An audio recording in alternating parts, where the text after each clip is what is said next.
show it before now. Then we are here again. So a big welcome back to us. So we've been about a month or let's say 3 weeks break without us having a lesson. I believe that will be easy learning or doing one or two things. So today we'll be covering on the TypeScript object, TypeScript arrays method, and definitely there will be a room for question and answer. So for those meeting me for the first time, like Chip Window, I'm co-doctor. I'm taking the front end tutor of this DevSoc. All right. So any challenge you have regarding front end, feel free to drop your question, and I will, in my power, make sure I attend to them as quick as possible. Right. So I've been in this field of teaching web development for more than 5 years, which I believe I have a little or more experience to share with those beginners or anyone starting. All right, without wasting much time, it's nice meeting you, Chibundo and Danny. So we'll move on to what we have there. So first, to say, to confirm you can see my screen.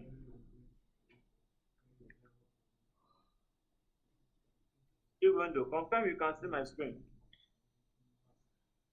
Yes, I can. All right, all right. So take the introduction. Say TypeScript is a typed superset of JavaScript. So this is the same thing I'm just explaining, right? It still falls down on JavaScript. So it's built upon JavaScript.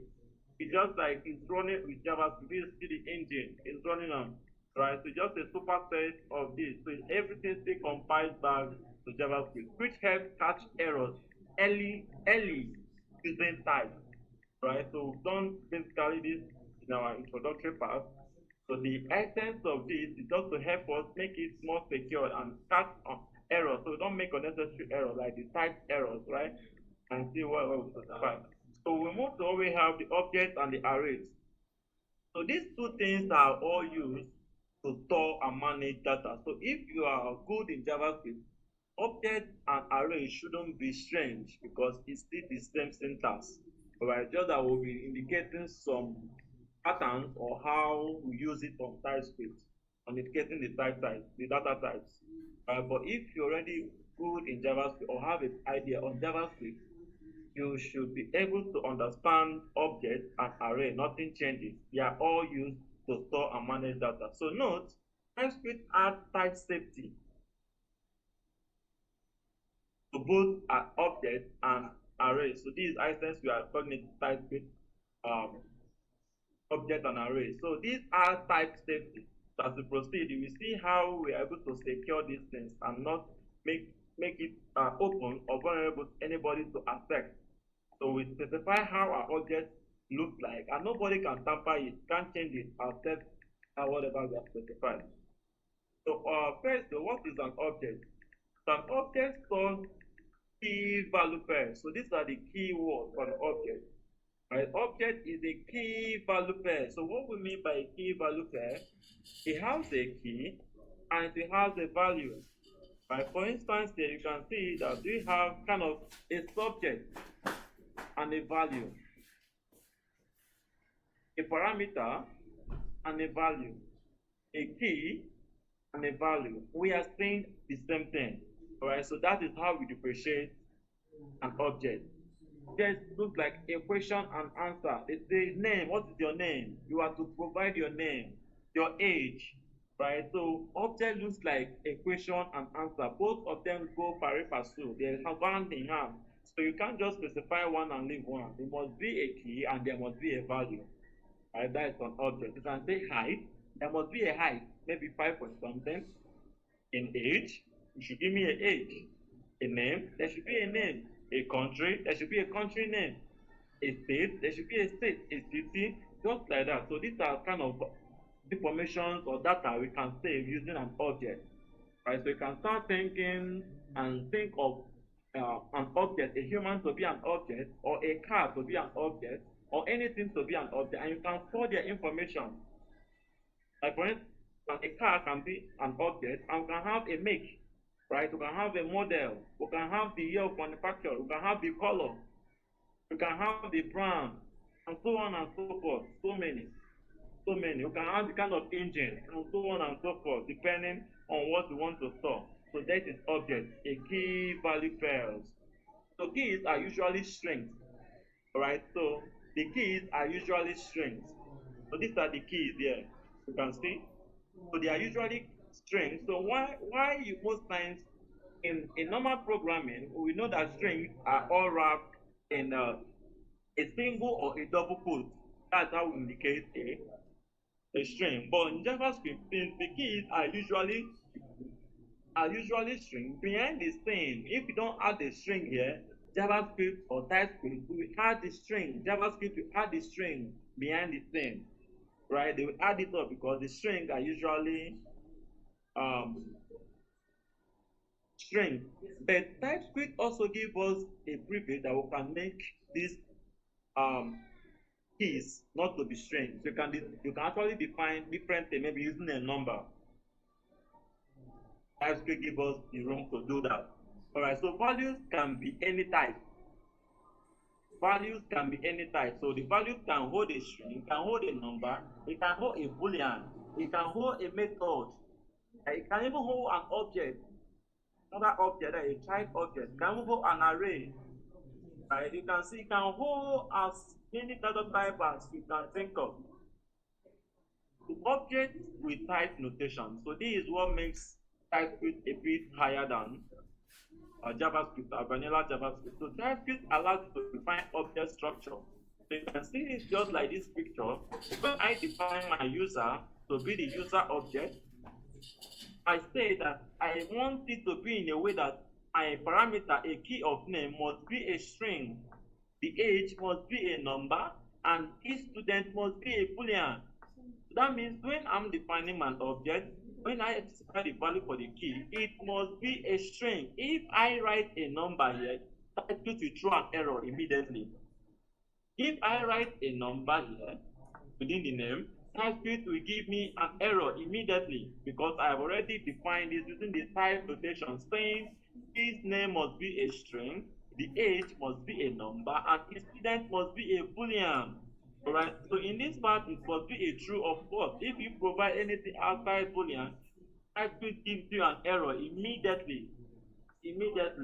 Alright, you can see how TypeScript helps us. So we'll move forward. Next one is using interface. So we have actually done this type and interface during our beginner course. Please, you can look for a topic on TypeScript bridge. I think they are bridge, the JavaScript bridge with TypeScript. That is the topic there. So we see and the basic, the beginner's topic on TypeScript. We'll discuss about the types and interface deeply. Alright, so we're introducing it also in creating objects. So interface makes objects reusable. Alright, that means I can actually define how my type should be, and I can use it over and over and over and over. So that is it. So in this same thing, just the same like what we did here, with the type notation, after calling the variable, we use this column and specify a name just in this curly brace, right? In this curly brace. So this is actually how we create an object using the curly brace. Inside this curly brace is where you have the first key and method and value. Then after each of these pair, this key value pair, you separate them with comma for the next one. So you can see that every of these line must have a key and must have a value. Alright, so what am I explaining here? The interface. So this type notation, you can see how we specify that a name, but interface gives us the room that you can do it separately and reuse it. In this aspect, you can't reuse this. That means if I want to create another object, I have to indicate the type notation. But for interface, I can specify it just like as we have a normal variable, as we have a function, usable block of code, something like that, right? You can use it and use it again. So interface helps us to define it separately with a name, and we can use it.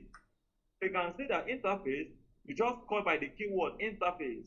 Call the name of what you want to store interface. You don't need any assignment operator. You call a curly brace and specify the keys, the key and the value.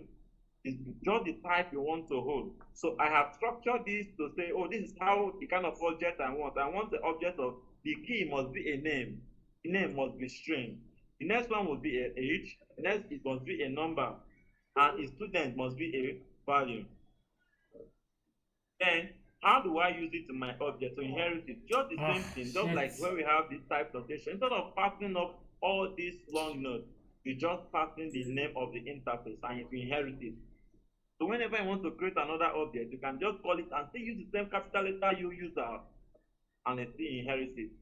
All right. So and the same thing what makes this very strict is if I come down here, maybe it's student, which is true, and come down and try to impute another key value pair in this object, it will throw an error because I didn't define it here.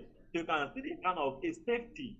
That means maybe somebody want to manipulate this entire code, my object, and it's trying to impute something. My TypeScript will reject it because I did look at what I specify my object to be. So most times we normally hide this and make them secure and just import it to use it here. So it's kind of a safety pattern or a rule followed to make your code very, very, very, very secure. All right. So if I impute anything other than what I specify here, I will have an error. So that is what TypeScript is telling us.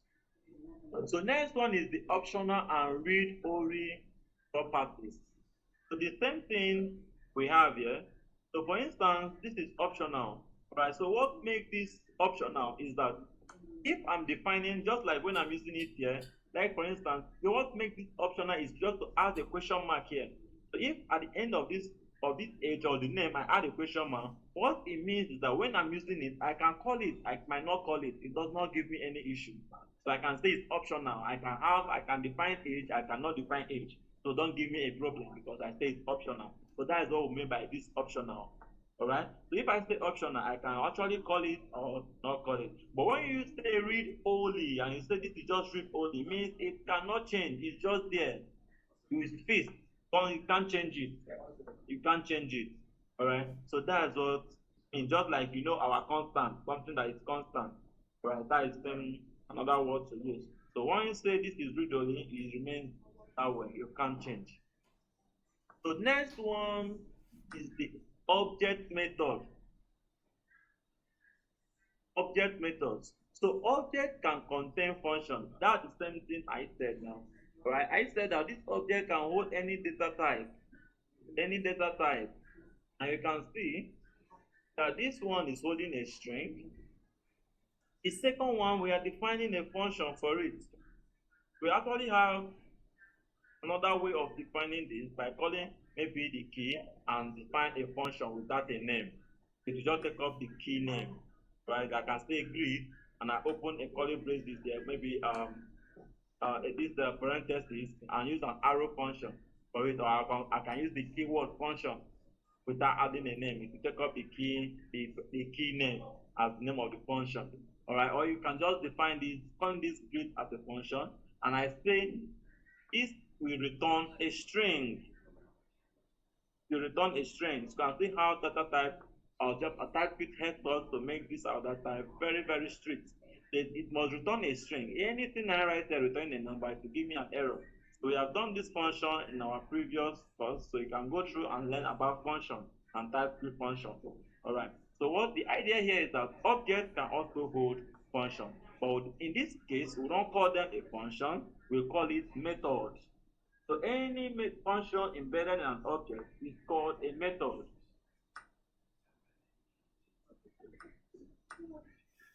Sorry.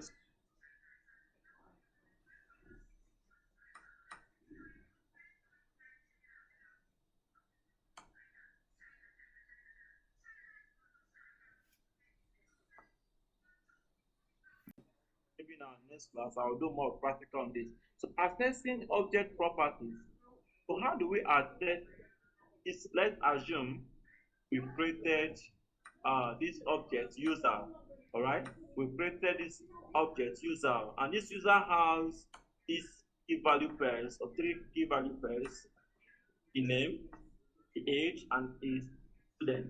But if I want to access them, how do I access them? How do I access them? How do I access them? How do I access it? How do I access the students to get their values? So that's what we are discussing here. So we actually have two ways of accessing objects. One is the dot notation. This is the most common one you'll be saying, the dot notation by using just dot. Right. So you call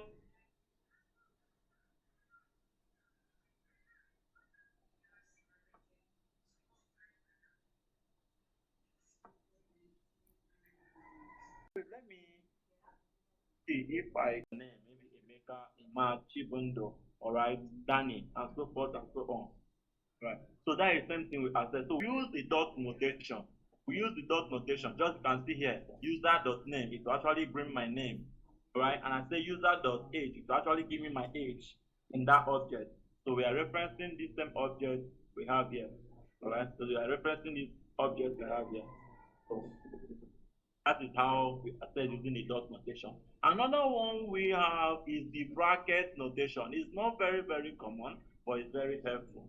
So it's useful for dynamic keys, right? So there are most times where you are accessing a key from a database, you may not actually pass in using the dot notation. We have to find by the keys, right? So this is actually very useful. So how do I do that? I use the square bracket and type in the name of the key I want, right? I type in. So there are most times where it's also, let's assume that my key has a space, maybe a name, or maybe say student space name. It won't be able to see using dot notation. You have to use this bracket, this square bracket, that is the bracket notation. To access it, you can see that they are searching it as a string because strings are the keys are majorly strings. So you type it, you don't just type name, but you put it in either a single quote or a double quote, and also brings something. So this first line is still the same thing doing this. So if I want to search for age, I will also just write in a double quote and write age or in a single quote. That is the way we have dot notation and the bracket notation. The next one is modifying object properties. How do we modify object properties? Just like to change. What we mean by modify means maybe update, change, just to make a change on that object. Let's for instance, let's go back to this. I now want to modify this to change this my age. Maybe age is 25 this year. Next year it should be 26, right? So how do I modify that? By next year it should be 26 instead of 25, right? So what happens here is I can call this using same dot notation or the bracket notation. Either way you want to choose will work perfectly well. I can say call the age and reassign a value. So if I reassign this value by printing a value below this, it will bear this new value 26. All right. So use the one you can update a value. This is how we update a value on object. Call the key and reassign using this assignment operator and add the value, the new value. Note, TypeScript is strictly type sensitive. I mean, if I want to reassign age to a string of 26, I will be getting an error because why? Age has already been defined to be a number. Please note that. Next one is to add a new property. So if I want to add a new property, here after age and is student, this becomes a little bit tricky because for you to add here any value here, it must be defined in this structure. All right. But in a normal, let's assume this is our normal vanilla or in a dynamic base where we can just insert anyhow. But TypeScript say with this kind of rule, I can't insert anyhow. I must come this type and specify. But we can add this new property by just calling the name of the property and assign a value. It will come below. That is if the object is dynamic. If it's not dynamic, you must specify it on the type, on the interface, or the type you are using, or the type notation. You must do that. Next one is to delete a property. So we have a keyword, delete. This is kind of a method. Right? This is a keyword in JavaScript. So you say delete and call the user, the object name, and the actual key you want to delete, and to remove it. All right, next one is object method. These are method, same thing I just spoke about. So these are built-in methods like a function, but they are methods, but they are built under a class. Is a class, there is a class, kind of a class, which we will come back to that as a topic also. Instantiate an object from it, and each of those functions inside that class becomes a method. Right. So that is what we are actually doing here. So these are built-in methods from JavaScript. So the first one, you can have the object of keys. So this object of keys helps us to not look through the object and just pick or slide only the keys. You can see that if I run object of keys on my user, okay, it only brings the name, age, and city without bringing the values for me.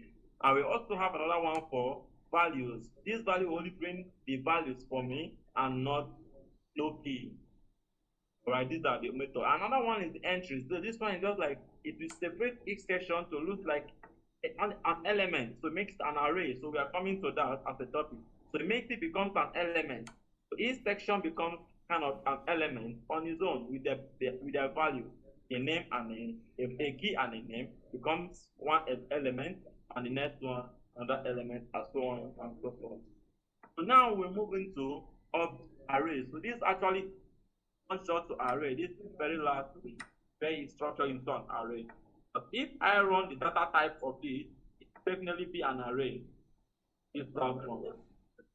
So what is an array? Array stores multiple values, and values are usually of the same type. This is the rule from TypeScript. So you might be asking your question, what is the difference between the objects and arrays? Difference between these two is simply that for arrays, you can add a straight values. For instance, I can store 1, 2, 3, 4, 5, 6, 7, 8, 9, 10. They don't have any key, just straightforward values. I can add A, B, C, D, E, F. Alright. I can add fruit. I can say mango, apple, just a straightforward. Alright, it doesn't have a key where I can just maybe want to section them and say fruit. Under fruit we have this.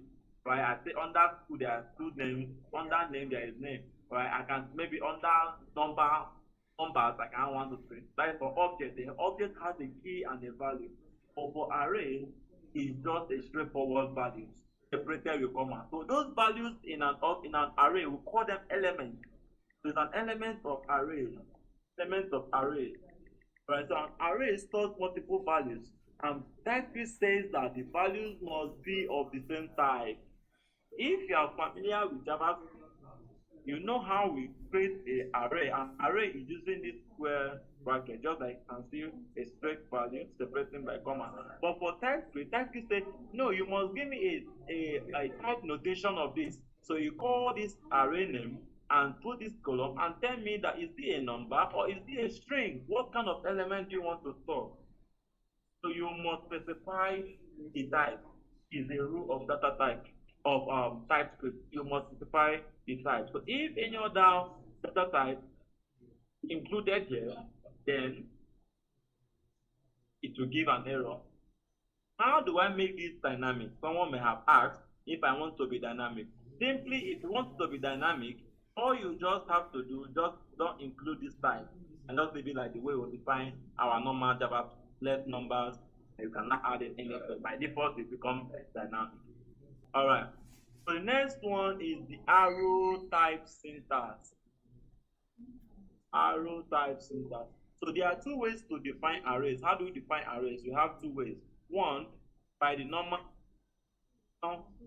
way of using the square bracket, and a normal way of having keyword array. All right, keyword array, and you add in, oh, is this a number or whatever data type you want to add, and you can start adding their object. So these are two ways to type it. All right. So maybe in vanilla JavaScript, you can have something like a new array and maybe in a parenthesis. Inside the parenthesis, you can now start adding those elements. In the same thing. That is the method, array method. Alright, so next one is accessing array elements. So we are done accessing object elements. same thing happens to our array. How do we access those elements? These are index based. So we access them by their index number. So that means, what do I mean by index number? This is number. If I ask you to count this number for me, you will count it as 1, 2, 3, right? But for index base, we will not count from 1, we count from 0. We say 0, 1, 2. All right. So that is the difference. From index base, 0 index base, it means you can't count them from 0. So the first element here stays at the position of 0. This second element stays at the position of 1, and so on and so forth. So how do I access the element? To access that, I call the name of the, if this is the name, nums, I will call nums. So I'm using number here. I will call nums, which is the name. This is the name here. Let's assume it's the name. I will call nums, and I will pass in this square bracket. I'm passing the index number. So if I say index number 0, it will give me the first element. If I say index number 2, it will give me the third element, right? And so on and so forth. So arrays are accessed by their index number, right? Then objects are accessed using either dot notation or bracket notation, accessing their keys. Please take note of these two. Right. So common array methods. So we discussed some common array methods, and we'll call it a beautiful day. The first one is the push. So what a method? I've explained that before. Methods more or less like a function, a reusable block of code. It has already been written. Whenever it's being called upon, it performs a specific function. Right? I can have a method that has 2 numbers. Whenever I call that method, or a function that has 2 numbers, whenever I call it, it keeps adding 2 numbers for me. I can reuse it over and over again. Right? So just like whenever you click on delete button, it cleans everything, right? Like for instance, maybe you are typing and you have a button that say clear. Whenever you click on that clear, it will wipe everything you are typing. So what that thing is, there's already a code written on that button. Whenever that button is clean, keep cleaning it. As far as that button is being called, that function is being called, it keep perform that option. So if you try clean it, click it 1,000,000 times, if you run 1,000,000 times, without you repeating your code, without you writing that code again, that is the function or the purpose of method and function. So we have these are inbuilt from JavaScript to manipulate our array. So first one, we have the push. So this push adds to the end of an array. So if for instance this is the array 1, 2, 3, this is the end. So add to the end of this, just call the nums.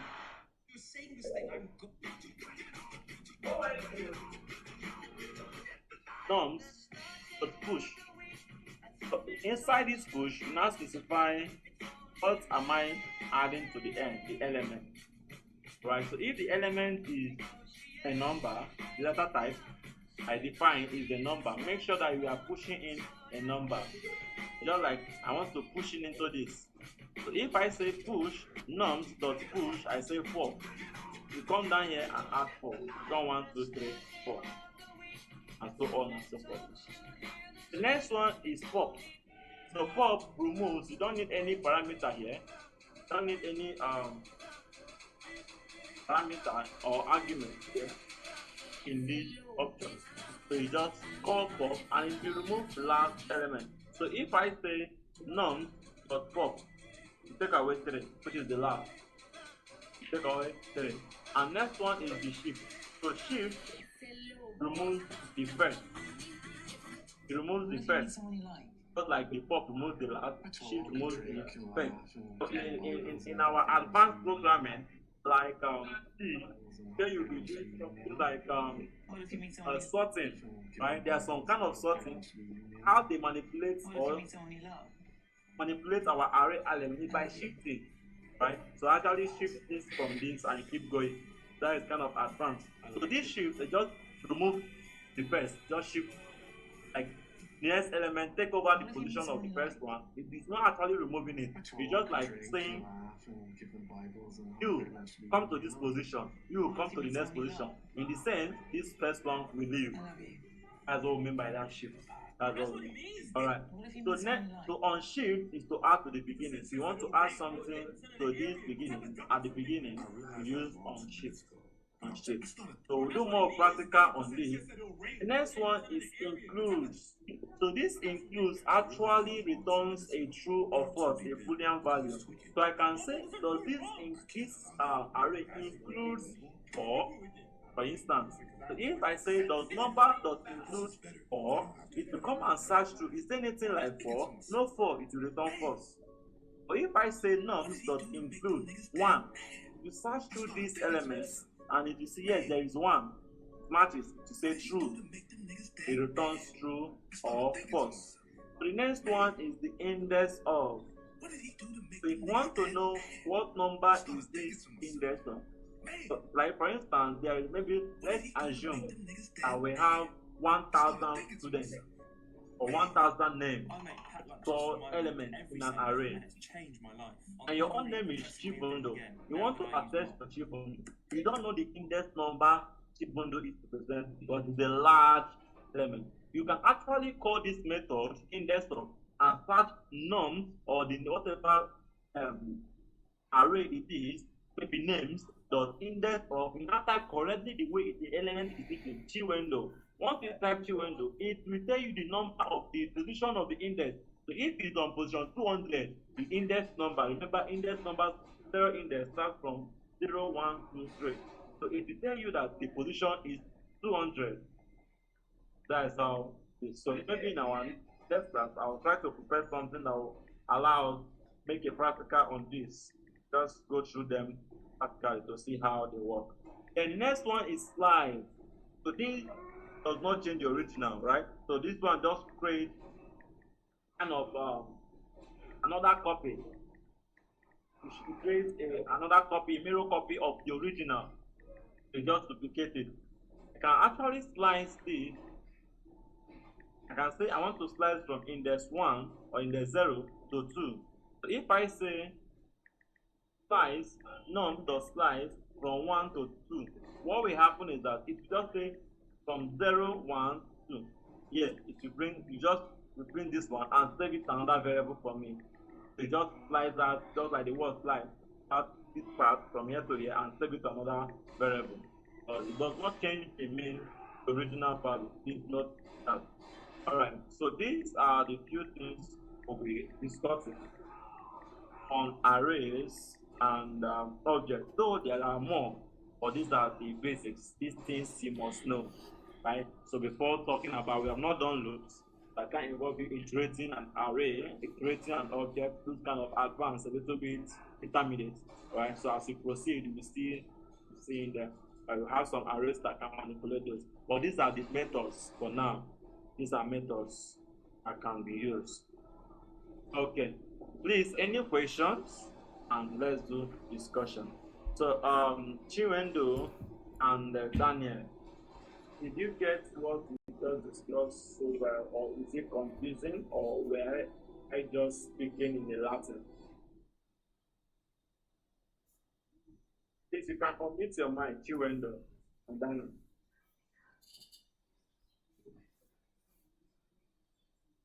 Okay, understood most of what you were saying.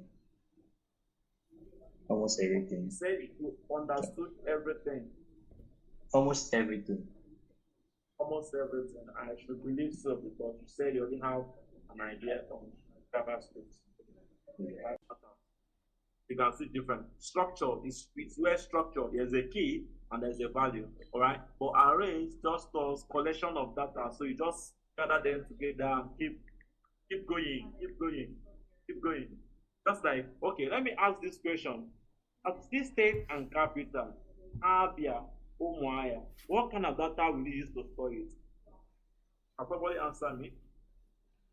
Object. Is it an array or an object? Object. Object. Why is it an object?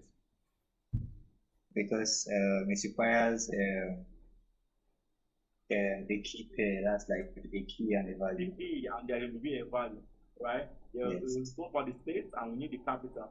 You need a state and want a capital. Because I say anti-states and capital. That means there's kind of a question. So if you mention one state and without a capital, you are failed. It's incomplete. There must be a state. There must be its capital. Perfect answer, Chibundo. Thank you. And next, number 3, TypeScript ensure type safety. So this is very crucial. That is what makes it exceptional, or why we recommend it for developers. That means most companies will tell you, criteria, you must know TypeScript. And some developers will say, TypeScript is hard though. You only know JavaScript. If you know JavaScript, TypeScript is your work over. You just like some safety measures you just have to just come on, add this spice. Just like somebody that knows mechanic. I use the word like that. You raise side mechanic and say, okay, come and do it professionally, come to school and learn something. So you look like a thought, you just touch him because most things you already know them. Or you already know them. So that kind of illustration for it. So methods help manipulate data efficiently. We have gone through some methods, both for objects and also for arrays. So this is your assignment. So you do this with TypeScript. Please, I know you didn't join my class where I did introduction to TypeScript and how do you create a TypeScript for your object, for your project. If you look for the tutorial, watch it. I showed you what and what you need to download. You have to download the Node.js. You must have your Node.js as Node, and the way to install TypeScript and activate it or initialize it on your project, and how we structure it. There are some settings I did in the video.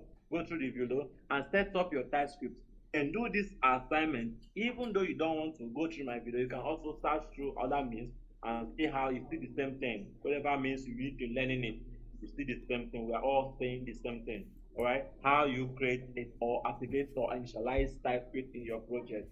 You go, there is the topic or that is the question, and you do this assignment. So you create an object structure. So you are using an interface, right? You define an interface, call the student with this. This is the interface. And you create at least 5 student objects separately, 5 student objects separately using the same interface type. All right. So the next one is store in an array. Create an array called student and hold all student objects.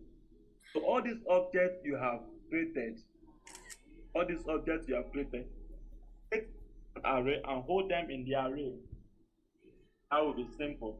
So this is kind of a big advance. I expect that you will do some kind of research, a little bit research on this, or else you have big knowledge on this. You can still. So I want to improve how you research. So you can search a little bit on this, storing how you have to store. But you can search because by default it should be stored dynamically. So it stores as object. And you can find out if there's a way you can structure it so that it only takes. All right. I think that is all. It's all. So some more. There are materials we can utilize for this, like you can have the W3 school, the MDN, right, the document for those that love reading. Yeah, most times I think the more you develop, you will start utilizing the one that takes time. I love video, but reading takes time. Right? So you can read something and something you watch in 2 hours, you can read it in 30 minutes. Depend on the one suitable for you. All right, so we have the documentation, we have YouTube tutorials, like our own videos are already on our YouTube channel. Right, you have blogs and articles. A lot of people writing blogs, and most times I utilize them, and they are very, very, very helpful. Blogs, they are very, very helpful. Next one is the community forum. This is the highest, where you can engage with your other learners, tutors, and those advanced. You can meet a lot of people. An example is our DevSoc space. It's a very big help. We have a lot of strong hands, strong developers, strong front-end developers in our community. So ask your question. Don't hold it back and say, nobody will answer me, or I'm shy, or no, ask your question. You only learn by asking. If you don't ask, you will never know. All right, that is the truth. And that is all from my end. I think for any other information, I will pass in to Mr. Maro, which will take us